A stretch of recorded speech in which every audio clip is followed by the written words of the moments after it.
बारिश में बेटी की शादी। नंदिनी की शादी होने वाली थी। वे अपनी शादी को लेकर बहुत खुश थी, क्योंकि हर लड़की अक्सर अपनी शादी को लेकर बहुत सारे सपने और बहुत सारे अरमान संजो के रखती है। ठीक उसी तरह से नंदिनी अपनी शादी के लिए बहुत ज्यादा एक्साइटेड थी। वे अपनी बहन मानसी के साथ ब्यूटी पार्लर जाती है। वहाँ जाकर अपना फेशियल करवाती है। थोड़ी देर बाद दोनों अपने घर आ जाती हैं। तभी नंदिनी की माँ अपनी बेटी का ऐसा दमकता हुआ चेहरा और निखार देखकर कहती है, अरे नंदिनी बेटा, शादी में सिर्फ और सिर्फ 15 दिन रह गए हैं। अब इस तरह से बाहर आना जाना बंद कर दे। कब कहाँ किसी की नजर तुझे लग जाए ना, कुछ नहीं पता होता। मैं तुझे काला टीका लगा देती हूँ। और हाँ, दामाद जी को भी समझा देना कि अब इस तरह से तुझे बहाने बना बना कर मिलने के लिए ना बुलाया करे। अरे माँ, मैं सच में ब्यूटी पार्लर गई थी। आपको क्या लगता है कि मैं पीयूष से मिलने गई थी? मुझ पर विश्वास ना हो तो मानसी से पूछ लो। मानसी भी मेरे साथ ही थी। अच्छा बाबा, ठीक है, मान लिया कि तू अकेली गई थी, बस मजाक कर रही थी बेटा। और मैं इतना समझा रही हूँ कि बाहर आना जाना बंद कर दे। वैसे भी गर्मी का मौसम है, मौसम चेंज हो रहा है बहुत। कहीं धूप से मेरी बेटी को कोई दिक्कत ना हो जाए, इसलिए तुझे कुछ भी चाहिए तो मंगवा लेना और आराम से घर पर बैठ। ऐसे ही थोड़ी देर बाद नंदिनी को बहुत जोर से भूख लगती है। वे किचन में खाना खाने के लिए जाती है। देखती है कि किचन में सारे बर्तन गंदे पड़े हैं, इसलिए वे पतीले में ही खाना शुरू कर देती है। तभी वहाँ पर नंदिनी की चाची आती है और चाची नंदिनी से कहती है, हे भगवान, ये क्या नंदिनी बिटिया, पतीले में कोई खाना खाता है क्या? और पतीले में खाना खाकर तो तूने हमारा बेड़ा गर्क कर दिया। अरे जो लड़की या लड़का पतीले में खाना खा लेता है ना, उसकी शादी में भयंकर बारिश आती है। और तू क्या चाहती है? क्या तेरी शादी में बारिश हो? क्या चाची, आप भी ना पुरानी बातें लेकर बैठी हो। ऐसा थोड़ी ना होता है कि पतीले में खाना खा लो तो बारिश आना शुरू हो जाएगा। अगर ऐसा ही होता ना तो लोग अपनी मर्जी से बारिश को बुला लेते। बारिश तो भगवान की मर्जी से होती है। और वैसे भी आप चिंता मत करो, मेरी शादी में कोई बारिश नहीं आएगी। अरे तुम आजकल के बच्चे ना, हम बड़ों की बातों को सोशल मीडिया पर जो फनी फनी मीम्स होते हैं ना, उनकी तरह बना देते हो। अरे हमारी बात को इस तरह से इग्नोर करते हो जैसे उस बात का कोई मतलब ही ना हो। लेकिन एक बात हमेशा ध्यान रखना, बड़े बुजुर्ग जो बात कहते हैं ना, वे हमेशा सही होता है। अब चाची आप बताओ, मुझे बहुत जोर से भूख लगी थी। किचन में ना मैं गई, देखिए सारे गंदे बर्तन पड़े हुए थे, इसलिए मैं जल्दी जल्दी पतीले में ही खाना शुरू कर दिया। तो क्या हो गया? तो बेटा एक बार हमें आवाज दे देती ना। चलो कोई बात नहीं, अब जो हुआ उसे जाने दे, उसको तो बदल नहीं सकते। थोड़ी देर बाद वहाँ पर नंदिनी के पिता मनोहर सिंह आते हैं। मनोहर सिंह अपनी बेटी की शादी को लेकर बहुत ज्यादा खुश हैं। नंदिनी उनकी इकलौती बेटी थी और वे चाहते थे कि उनकी बेटी की शादी बड़े धूमधाम से हो जाए। मनोहर अपनी बेटी नंदिनी से कहते हैं, अरे बिटिया, एक बार ना हमारे साथ वेन्यू पर चल लो और देख लो कि कैसा डेकोरेशन करवाना है तुमको। पापा आपको तो पता है ना, हमें बैंकेट वगैरह बिल्कुल पसंद नहीं आते। हमें ना फार्म हाउस में शादी करना है, क्योंकि वहाँ पर थोड़ा खुला खुला एनवायरनमेंट मिलता है। ये होटल और बैंक्वेट ये सब कुछ बंद रहता है। हमें वैसा माहौल नहीं चाहिए। हमें चाहिए कि हमारी शादी ना अच्छी अच्छी फोटोशूट हो और काफी ओपन एरिया हो, बहुत अच्छा अच्छा वीडियो बनाए। मनोहर अपनी बेटी की शादी बहुत ही धूमधाम से करना चाहता था। यूं ही कुछ दिन बीत जाते हैं। अब नंदिनी की हल्दी और मेहंदी की रस्में शुरू हो जाती है। हर तरफ चहल पहल था, खुशियों का माहौल था। आपस में सभी लोग हंसी खुशी नाच रहे थे, गा रहे थे, एक दूसरे को हल्दी लगा रहे थे। इसी बीच अचानक से बारिश शुरू हो जाती है। बारिश देखकर चाची नंदिनी से बोलती है, देखा नंदिनी बेटा, आज तेरी हल्दी और मेहंदी है और आज ही बारिश शुरू हो गई। कहा था ना कि पतीले में खाना मत खा। चाची हमें ब्लेम मत करो, हमें नहीं पता था ये सब होता है, ये नहीं होता है। और पतीले में खाना खाने से कुछ भी नहीं होता। पता नहीं कहाँ की बात कहाँ से कनेक्ट कर रही हो आप। ऐसे ही थोड़ी देर बाद बारिश शांत हो जाती है और अगले दिन नंदिनी की शादी का दिन था। नंदिनी की शादी उसके मन मुताबिक फार्म हाउस में होने वाली थी। फार्म हाउस को बहुत ही सुंदर तरीके से सजाया जाता है। ऐसे ही बड़ी धूमधाम से पीयूष बारात लेकर नंदिनी के दरवाजे पर आता है। सभी लोग आपस में नाच गा रहे थे। अचानक से बारिश शुरू हो जाती है। सभी लोग बारिश में भीगने लगते हैं, जिनमें से कुछ बाराती मुंह बनाकर बातचीत करते हुए कहते हैं, अरे ये कैसा स्वागत है हमारा। अरे इन लोगों को पता होना चाहिए कि बारिश का मौसम है, तो कम से कम होटल वगैरह तो बुक कर ले। फार्म हाउस में शादी करेंगे तो हम भीगेंगे ही ना। ऐसे ही कुछ रिश्तेदार आपस में बातचीत कर रहे थे। तभी पीयूष को इस बारे में पता लग जाता है और पीयूष घोड़ी से उतरकर बारिश में नाचते हुए कहता है, वैसे ये सबसे अनोखी शादी होगी, हमारी शादी में बारिश होगी। क्योंकि बारिश भगवान हमें अपना आशीर्वाद देने के लिए कर रहे हैं। हर चीज को नेगेटिव मत लो। और इतना मालूम है कि बारिश की वजह से नंदिनी की फैमिली ने जो भी इंतजाम किया था वो सब खराब हो गया। लेकिन आज दो लोगों का मिलन होना है और आज के दिन इस बारिश में दो परिवार एक बंधन में बंधने वाले हैं। तो किसी को कोसने से कुछ नहीं होगा, बल्कि इस खुशी को एंजॉय करो और बारिश में हम दोनों कपल को अपना आशीर्वाद दो, है ना। पीयूष की बातें सुनकर सभी का चेहरा खुशी से मुस्कुरा उठता है और उसी बारिश में पीयूष और नंदिनी दोनों की जयमाला होती है और किसी तरह से हंसी खुशी दोनों की शादी बारिश में भीगते हुए संपन्न हो जाती है। शादी के अगले दिन सभी रिश्तेदारों को सर्दी जुकाम लग जाता है। नंदिनी विदाई के वक्त रो कम रही थी और चीख ज्यादा रही थी। ये सब देखकर पीयूष उसका मजाक बनाते हुए बोलता है, अरे अरे अरे अरे, अब रोते हुए कहीं तुम अपने रिश्तेदारों के कपड़ों में अपनी नाक मत लगा देना। तुम लड़कियों का ना यही होता है, रोते हुए ना तुम्हारी नाक निकलने लग जाती है। संभालो। तुम ना हर वक्त हंसी मजाक की मूड में ही रहते हो। यही तो जिंदगी है नंदिनी। रात बारिश में हर किसी का चेहरा उतर गया था, लेकिन ये भी तो सोचो ना कि ये बारिश करना या करवाना किसी इंसान के हाथ में तो नहीं होता है ना, बल्कि ये तो कुदरती होता है। क्या पता भगवान भी हमारी शादी में शामिल होना चाहते थे। इसीलिए उदास होने से कुछ नहीं होता है। अपनी प्रॉब्लम्स को भी एंजॉय करोगे ना तो हमेशा खुश रहोगे। समझी कुछ की नहीं समझी। इस तरह से नंदिनी की विदाई हो जाती है और वे अपने ससुराल चली जाती है। गरीब कमला अपनी 4 बहू सोना, मोनिका, राधा और सपना के साथ रहा करती थी। इतनी गरीबी झेलने के बाद भी गरीब कमला की चारों बहू एक साथ रहती और एक दूसरे का बहुत अच्छे से ख्याल भी रखती थी।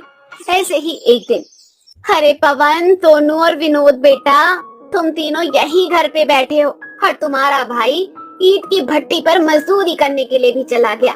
क्या आज तुम तीनों को काम पर नहीं जाना? वो क्या है ना माँ कि मालिक का बिजनेस बहुत नुकसान में जा रहा है और उन्होंने कई मजदूरों को काम से ही निकाल दिया। अरे वो तो भैया की किस्मत अच्छी थी जो उन्हें नहीं निकाला। अब आप तीनों क्या करेंगे? बहुत जल्द बारिश शुरू होने वाली है और हमारी झोपड़ी भी टूट गई है। इस बार बारिश में हम कहाँ सर छुपाएंगे? हमने सोचा था कि इस बार चारों भाई को काम मिल गया है, एक ही जगह चारों मिलकर अपने लिए एक झोपड़ी बना लेंगे ताकि किसी के सर पर मुसीबत ना आए। पर लगता है इस बार भी हमें बारिश का सामना करना पड़ेगा। अरे आप सब हमारे होते हुए चिंता काहे करती हो? अरे जिस तरह से भगवान हमारा पेट भर रहा है उसी तरह से वो हमें हमारे हिस्से की झोपड़ी भी दे देंगे। चिंता ना करो। भैया बिल्कुल सही कह रहे हैं। अरे क्या हुआ अगर हमें एक जगह से निकाल दिया? हम कहीं और कोशिश करेंगे। इस बार हमें दिन रात एक भले ही क्यों ना करना पड़ जाए, हम इस बार अपनी झोपड़ी बना कर मानेंगे। इतना बोलकर कमला के तीनों बेटे भी काम की तलाश में घर से चले जाते हैं। कमला और उसका पूरा परिवार एक छोटी सी झोपड़ी में एक साथ रहा करता था, जहाँ सोना भी मुश्किल था। अब इसी तरह से समय गुजरता है, पर कमला के तीनों बेटे को नौकरी नहीं मिलती और जैसे तैसे अकेला सुमित घर चलाता है।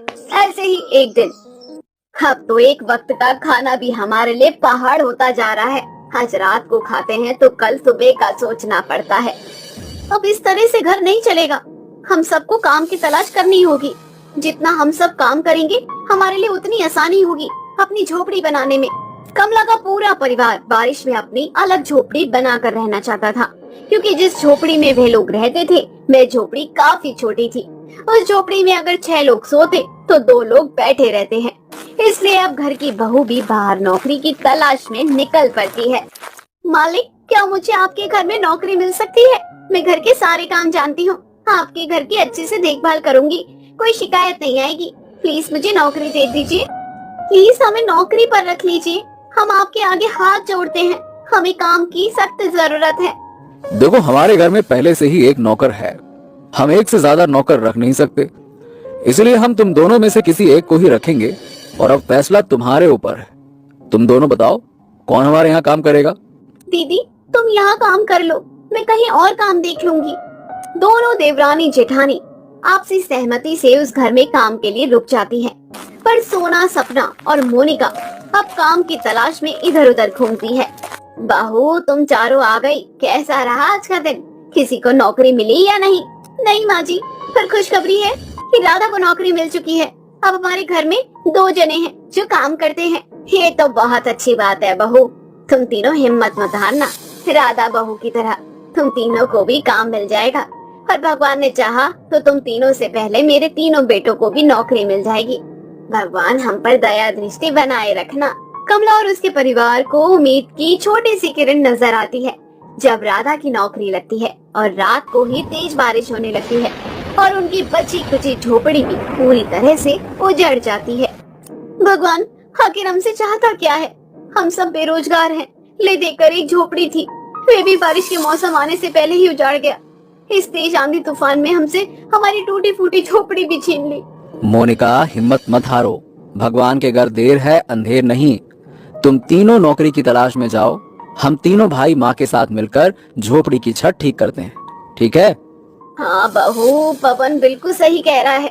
जब तक पैसे नहीं हो जाते और 4 अलग झोपड़ी नहीं बन जाते, तब तक हमें इसी झोपड़ी में अपना गुजारा करना पड़ेगा। मैं माँ जी की बात से सहमत हूँ। माँ जी बिल्कुल सही कह रही हैं। अब कमला की तीनों बहू अगले दिन भी नौकरी की तलाश में निकल जाती हैं और राधा नौकरी के लिए चली जाती है। कमला का बड़ा बेटा भी काम पर चला जाता है और कमला अपने तीनों बेटों के साथ अपनी झोपड़ी की छत बनाने लगती है। माँ, अब तुम जाकर आराम कर लो। तुम थक गई होगी, हम तीनों भाई कर लेंगे। जाओ। बेटा, मैं आराम कैसे कर सकती हूँ? तुम तीनों थोड़ी देर आराम कर लो, मैं तुम्हारे लिए खाना लगा देती हूँ। माँ, तुम हमारा कितना ख्याल रखती हो। आज तुम बैठो, हम तुम्हें खाना निकाल कर देंगे। अब तुम्हारे बेटे बड़े हो गए हैं, हमें हमारा कर्तव्य निभाने दो। कमला के तीनों बेटे कमला को आराम करने देते हैं और अपने हाथों से खाना खिलाते हैं। अपने बेटों का ये प्यार देखकर कमला की आंखें भर जाती है। इसी तरह से कुछ दिन बीत जाते हैं और आखिरकार कमला की चारों बहू को नौकरी मिल जाती है। ये खबर सुनकर कमला बहुत खुश होती है और अपने तीनों बेटों से कहती है, बेटा तुम चारों ने देखा ना, मेरी चारों बहू की नौकरी लग चुकी है। अब हमारे घर में सिर्फ 3 जने बेरोजगार हैं। बेटा तुम तीनों हिम्मत मत हारना, तुम्हें एक दिन नौकरी जरूर मिल जाएगी। हाँ माँ, हमें अभी भी भगवान पर पूरा भरोसा है और तुम्हारे आशीर्वाद पर भी। देखना, बरसात में मौसम से पहले तुम तीनों को नौकरी मिल जाएगी और इस बार हम बरसात में अपनी झोपड़ी में रहेंगे। हमारे भी सर पर छत होगी इस बरसात पर। मुझे समझ नहीं आ रहा माँ जी, कहाँ मिलेगी? मुझे समझ नहीं आता मेरे बच्चे मेरी फिक्र करना कब छोड़ेंगे, जब मैं मर जाऊंगी तब। अरे मुझ बुढ़िया के लिए क्या झोपड़ी बनाओगे? तुम चारों को अलग अलग झोपड़ी की जरूरत है। मैं तो कहीं भी रह लूंगी, कभी सोना बहू की झोपड़ी में तो कभी मोनिका की बहू की झोपड़ी में। चारों बहू को नौकरी मिलने के बाद कमला और उसके बहू बेटों की आंखों में एक रोशनी की किरण जग जाती है। अब समय यूं ही बीतता है और देखते ही देखते कमला के तीनों बेटों की भी नौकरी लग जाती है। पर अफसोस, जैसे ही उसके बेटे की नौकरी लगती है उसी दिन से बारिश अपना कहर दिखाने लगती है। लगता है इस बरसात में भी हमें अपनी इस छोटी झोपड़ी में गुजारना पड़ेगा। मेरा सपना अधूरा रह जाएगा अपने बहू बेटों को उनके हिस्से की झोपड़ी देने का। अरे माँ, ऐसी बातें क्यों करती हो? अब आपके चारों बहू बेटे को नौकरी मिल चुकी है। अब हमारी परिस्थिति पहले जैसी नहीं रही। हम पूरे दिन काम करेंगे और रात को जब बारिश रुकेगी हम रात भर जाग कर अपनी झोपड़ी खुद तैयार करेंगे, ठीक है ना? कमला के चारों बेटे इसी तरह से सुबह काम पर जाते हैं और रात को घर आकर बारिश के रुकने का इंतजार करते।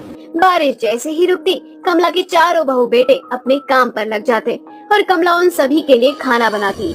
देखते ही देखते बहुत जल्द कमला के चारों बहू बेटे अपनी अपनी झोपड़ी बना लेते हैं और अपनी अपनी झोपड़ी में शिफ्ट हो जाते हैं। मेरी बहू की झोपड़ी कितनी सुंदर लग रही है। भले ही छोटी है पर मुझे खुशी है कि उन्हें उनके हिस्से की झोपड़ी मिल गई। हम गरीबों के नसीब में तो झोपड़ी ही लिखी है। माँ जी, अब आप अपनी चारों बहुओं की झोपड़ी देख लीजिए और आपका इस बारिश में जिसकी झोपड़ी में रहने का दिल करे आप रह सकती है।